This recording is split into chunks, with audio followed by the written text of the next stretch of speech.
যে তামাম দুনিয়ার ডাক্তার বাইটা খাইলে ওই অসুখ ভালো হওয়ার মতো না।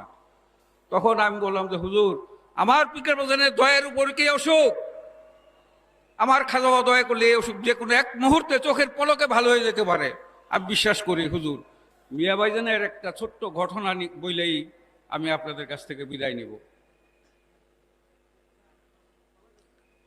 মিয়া ভাইজান মুজাদ্দিদি সাহেব তখন মদিনা ইউনিভার্সিটিতে লেখাপড়া করেন। অতীব সম্মানের সাথে ঢাকার নটরডেম কলেজ থেকে তিনি ইন্টারমিডিয়েট পাশ করছেন। পাশ করেই তিনি চলে গেছেন মদিনা ইউনিভার্সিটিতে লেখাপড়া করার জন্য। শুক্রবার দিন মদিনাতে রওজা মুবারকে জুমার নামাজ আদতে রওজা মুবারকের কাছে দাঁড়ায়া মিয়া ভাইজান মোনাজাত করতেছেন, ফাতিহা শরীফ পড়ে মোনাজাত করতেছেন, জিয়ারত করতেছেন। ঠিক মিয়া ভাইজানের পাশেই, আমার কথা বুঝতে পারতেছেন ভাইজান? মিয়া ভাইজানের কথাটা বলবো? আচ্ছা। মিয়া ভাইজানের কাছে দাঁড়াই একজন বৃদ্ধ মা এবং তার সন্তান বাংলায় কথা বলতেছেন।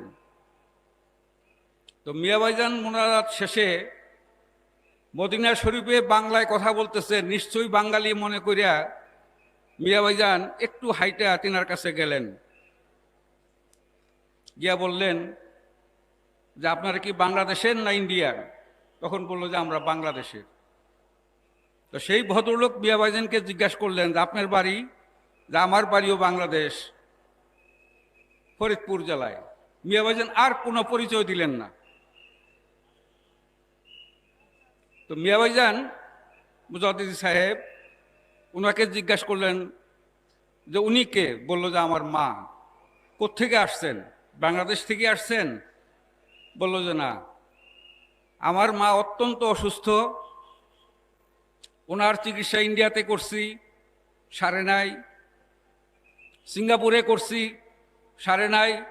লন্ডনে নিয়ে গেছি, চিকিৎসা করছি, সেখানেও ভালো হন নাই। তিনারা জবাব দিয়ে দিচ্ছেন যে আপনার মা আর বেশি দিন বাঁচবে না, তেনাকে নিয়ে দেশে চলে যান। সেই জন্য আমার মাকে নিয়ে উমরা হজ করতে আসলাম। এখানে 7-8 দিন থাকবো, থাইকা দেশে চলে যাব।